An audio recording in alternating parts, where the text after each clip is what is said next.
오늘 읽었었던 말씀 열왕기상 12장 25절에서부터 마지막 절 33절까지의 말씀은 매우 짧은 말씀이지만 매우 중요한 말씀입니다. 왜냐하면 북이스라엘의 죄를 이야기할 때 이 여로보암의 죄를 끊임없이 이야기하고 있기 때문입니다.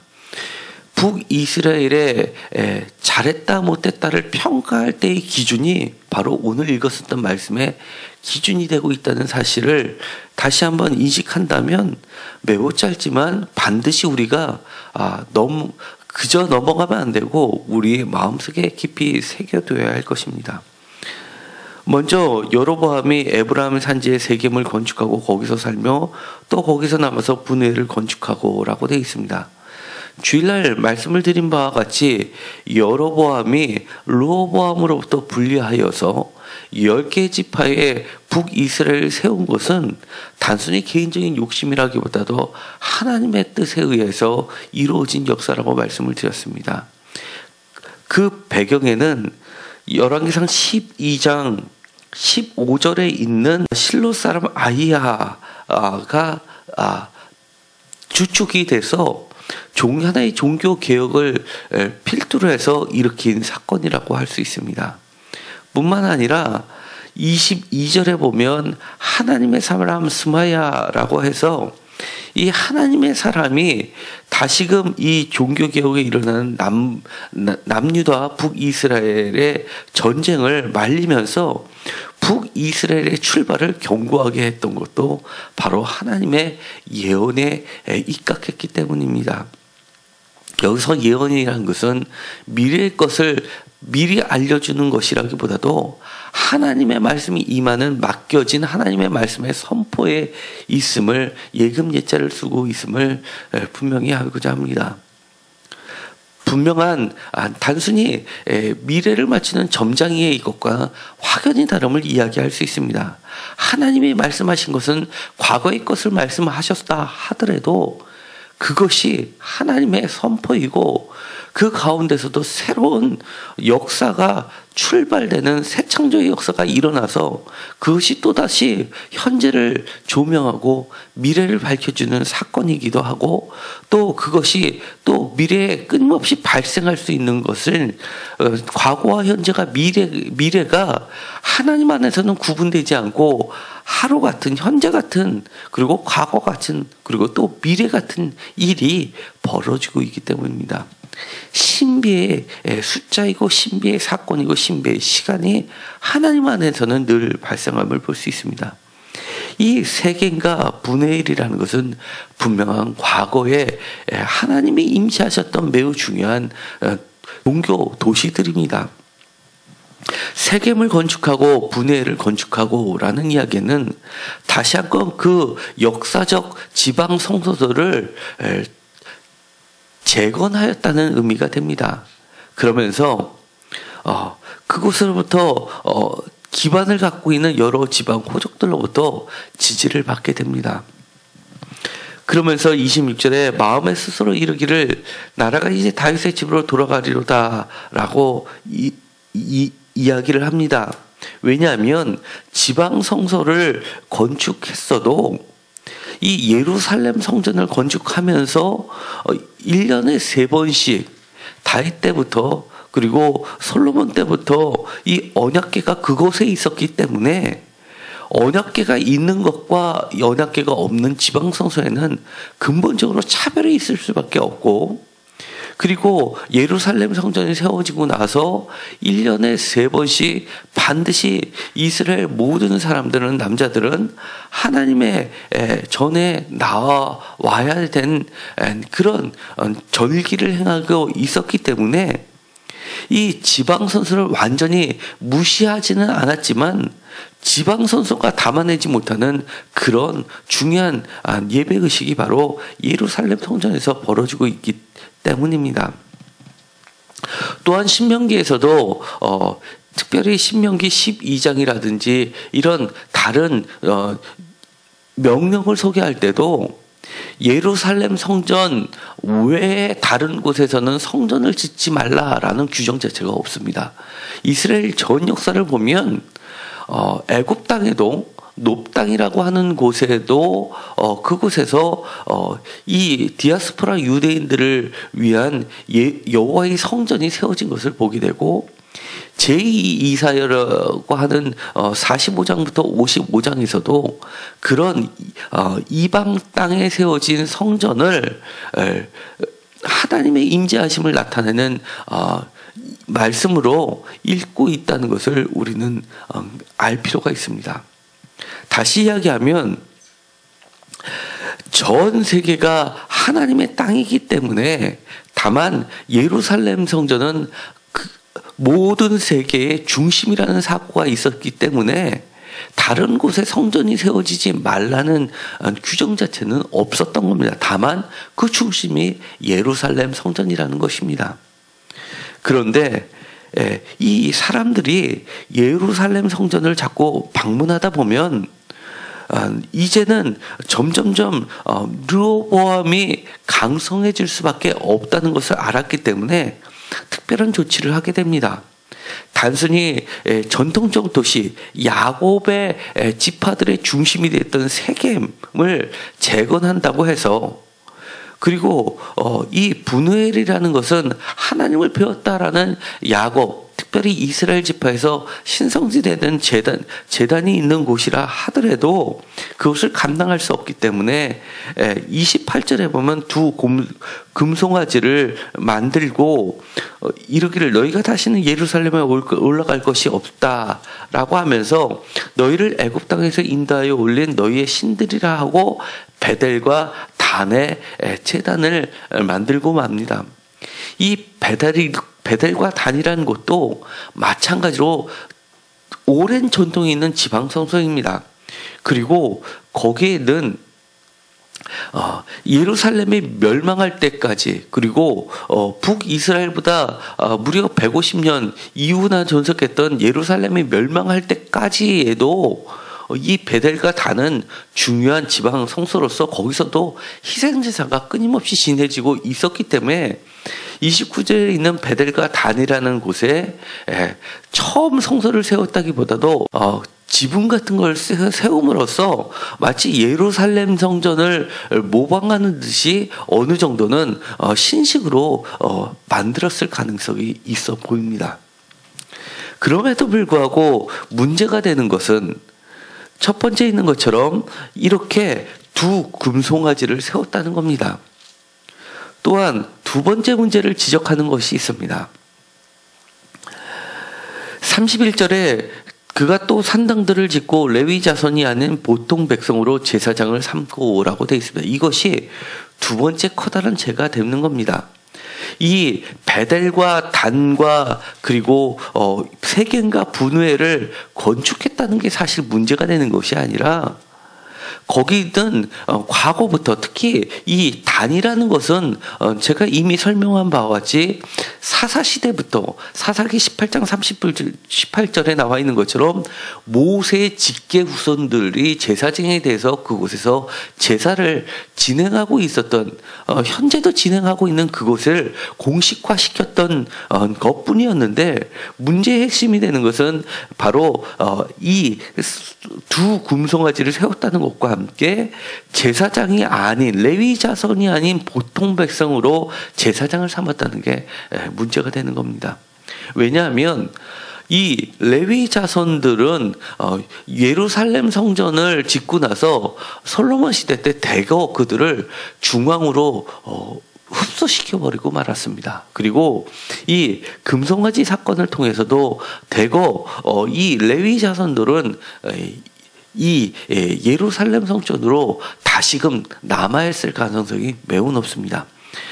솔로몬이 12개의 행정구역으로 나눌 때 예외시켰던 지파가 있습니다. 유다 지파입니다. 특별한 혜택을 주었습니다. 또 다른 혜택을 줬던 사람들이 바로 레위 사람들입니다. 레위 지파들은 땅을 분배받지 못했지만 전국에 6군데 도피성을 두고 또 각 지방마다 제사를 진행할 수 있도록 각 지파들마다 가지고 있었던 일정한 지역들에 레위 자손들이 거주하고 있었죠. 있었음에도 불구하고 이 솔로몬 시대에도 레위 사람들에게는 특별한 부역을 부과하지 않았었던 점을 보아서 이 레위 사람들은 여전히 다윗과 솔로몬과 이 유다 지파들에 대해서 그렇게 반감이 있었던 것 같아 보이지는 않습니다. 다만 중앙 집권화에 흡수되지 못했었던, 그리고 이 예루살렘 성전은 그야말로 오랜 전통이 있었던 것이 아니라 여부수족들에서부터 출발했었던 이방 재단일 가능성이 많기 때문에 그것에 대한 반감을 가지고 여전히 지방 성소에 남아 있었던 레위 자손들을 제외한 나머지 사람들은 예루살렘 성전에 흡수됐을 가능성이 높은 겁니다.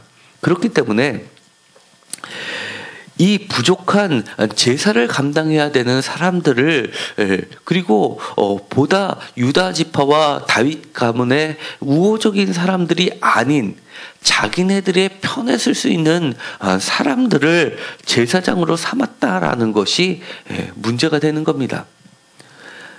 사실 이게 과연 그렇게 특별한 문제냐라고 할 수가 있겠지만 사실 이거는 지금도 매우 심각한 문제이기도 합니다. 우리가 지금과 과거 무려 3,500년 전에 사회와 지금의 사회를 일직선에 놓고 비교할 수는 없지만 그래도 비슷한 것이 있습니다. 그 전에는 과거에 이렇게 자손들을 통해서 이런 특정한 매우 특수한 직업이 전수되었던 것은 사실은 직업이 권력이 아니라 그 직업을 기능을 발휘하기에는 깊은 지식이 필요했기 때문에 그 지식을 교육하는 교육의 차원에서 특별한 가문을 설정했다는 것을 보게 됩니다. 대표적으로 문지기 집안 또는 성전 문지기 집안 또는 제사장들의 기구들을 관리하는 집안 또는 놀이하는 집안 뿐만 아니라 이 제사장 집안도 마찬가지입니다. 그들의 보통 사람들은 글자를 모르는데 이 사람들은 글자를 전수하고 그 다음에 기록하는 기능, 그 다음에 성경을 읽고 해석하는 기능, 이런 것들을 끊임없이, 그리고 기도하는 방식, 이런 모든 것들을 특별한 교육의 단계를 필요로 했기 때문에, 그렇기 때문에 이 가문이라는 게 있었던 겁니다.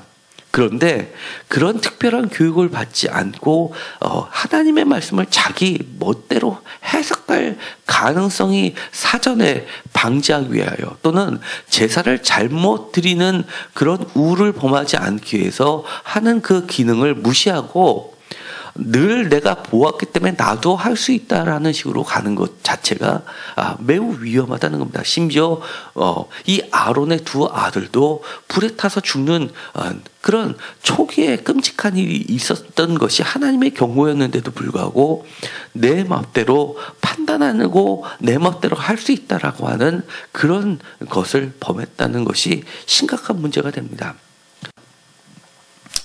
그렇기 때문에 그런 부분들에 대해서는 사실은 매우 조심해야 됩니다. 우리들 주변에도 직급이 올라가고 장로가 되고 나면 사실은 장로도 감리교에서는 장로교처럼 기름을 붓습니다. 그런데 장로가 되고 나면 이 목회자들을 좌지우지하려고, 그리고 교회를 좌지우지하려고 하는 사람들도 꽤 많이 보게 되는 겁니다. 저도 사역을 처음 나갔을 때 이 말씀을 해석하는 게 얼마나 어렵고 힘든지, 그리고 하나님한테서 올바로 하나님의 말씀을 선포하는 것이 얼마나 부담이 되는지 사실 설교하기 그 전날은 잠을 잘 못 잘 정도입니다. 전도사로 나가서 할 때 정말 이 수석 장로라는 그분이 정말 점심도 안 먹고 청소시켰던 그것을 저는 아직까지도 잊지 못하고 있습니다. 자기가 헌금을 많이 내니까 전도사 같은 사람들은 우습게 보고 야 이러면서 반말하면서 이리 와라 저리 와라 시키는 그런 것들을 저도 경험했었던 것입니다. 또한 세 번째 죄라고 하는 것이 바로 절기의 문제였습니다. 이 여덟째 달을 그달 15째 날로 절기를 정하여 유대의 절기와 비슷하게 하고라고 되어 있는데, 사실 이 세 번째 범죄라는 것은 유다의 입장에서는 이것을 범죄라고 이야기했지만 사실 이거는 쉬운 문제가 아닙니다. 왜냐하면 예수님 시대에서도 이 절기의 문제는 심각한 문제였습니다. 이 유대인의 달력은 3가지나 있을 정도로 그렇기 때문에 이 날짜 계산하는 게 쉽지 않았습니다. 그렇기 때문에 하나님의 절기를 정확하게 시간을 맞춰서 지낸다는 것이 사실상은 불가능한데도 불구하고 그것 갖고서 이것이 맞냐 저것이 맞냐라고 심각한 싸움을 해서 이 쿰란 공동체가 예루살렘과 등을 등지면서 이 사회적으로 갈 수 있었던 배경에는 여러 가지가 물론 있겠지만 이 날짜의 문제가 있었다고 대부분이 그렇게 학자들이 견해를 내놓고 있을 정도입니다. 뿐만 아니라 남쪽 유다에서 요시아라는 왕, 이 신명기라는 그 책을 썼다라고 하는 것이 바로 요시아 왕이라고 하는데, 이 요시아 왕도 이 절기 문제, 달자 문제 때문에 달력을 고친 사람도 바로 요시아 왕인 겁니다. 그 전까지는 특히 솔로몬 때는 한 해의 시작을 이 수장절부터 해서 수장절로 지켜지는 절기를 지켰는데, 종교개혁을 일으키면서 모세의 전통을 다시 한번 받아들이면서 6월절에서 6월절 절기로 바꾼 것이 바로 요시아 왕입니다. 그렇기 때문에 이 절기의 문제는 사실은 쉽지 않습니다. 또 여로보암이 종교개혁을 일으키면서 강조한 것이 바로 이 애굽 땅에서 올린 너희의 신들이라라고 하면서 했던 행위, 이 바알 종교의 그런 풍요로움을 강조하는 이 농사와 관련되어 있는 초막절, 수장절보다는 이 6월절을 강조하는 이 모세의 절기를 보다 존중했었다는 것을 보여주고 있기 때문에 사실 세 번째는 보다 객관적이라기보다도 유다의 입장에서 이야기한 것이 될 수 있습니다. 어쨌든 간에 끝까지 북이스라엘이 멸망할 때까지 하나님께서 여러 선지자를 통해서 이야기한 거, 여로보암의 죄라고 하는 것은 특별히 첫 번째 이야기했던 이 우상을 만들었다는 것과 두 번째 레위 자손이 아닌 보통 백성으로 제사장을 삼았다는 이 2가지 죄는 끝까지 여로보암의 죄로 모든 왕들이 반복하는 죄로 정죄되고 있습니다. 그렇기 때문에 이 2가지 죄만큼은 우리가 반드시 기억할 필요가 있습니다. 우리가 마음대로 하나님이 이것이다 라고 규정한다는 것 자체가 사실은 우리가 매우 조심해야 되는 것입니다. 물론 이 두 금송아지라는 것을 과연 송아지 자체가 여호와다라고 이야기한 것인지 아니면 이것은 우상이 아니라 아이콘으로 봐서, 예를 들어서 이 예수 그리스도의 십자가가 우상이냐 아니면 저게 아이콘이냐라고 이야기할 때는 우리는 십자가가 우상이 아니라 아이콘입니다. 상징이 되는 겁니다. 마찬가지로 이 두 금송아지가 하나님이 아니라 이 하나님이 마치 그룹들을 타고 다니는 것처럼 이 송아지는 하나님의 발판인 것처럼 이 하나님의 발의 아래 밟고 있는 것처럼 보는 하나의 재단격으로 보느냐에 따라서 이것이 아이콘이냐 아니면 우상이냐라고 견해가 나눠질 수 있습니다. 그런데 어쨌든 간에 여기서는 이 발판이 아니라 하나님이다라고 하는, 발판이 아니라 그 자체로서 보았다는 것 때문에 이것이 우상으로 규정되고 있는 겁니다. 오늘날에도 우리가 반드시 이러한 범죄를 사실은 경계하고 또 경계해야 됩니다. 우리가 자꾸 보이지 않는 하나님을 보이는 곳으로 평가하려는 것, 그리고 내가 원하는 것 그리고 내가 바라는 것이 이루어지지 않고 눈에 보이지 않으면 마치 하나님이 없는 것, 그리고 그것들이 이루어질 때만 하나님이 있는 것처럼 여기는 것도 사실은 우리는 우상을 쫓는 것과 마찬가지가 되는 겁니다.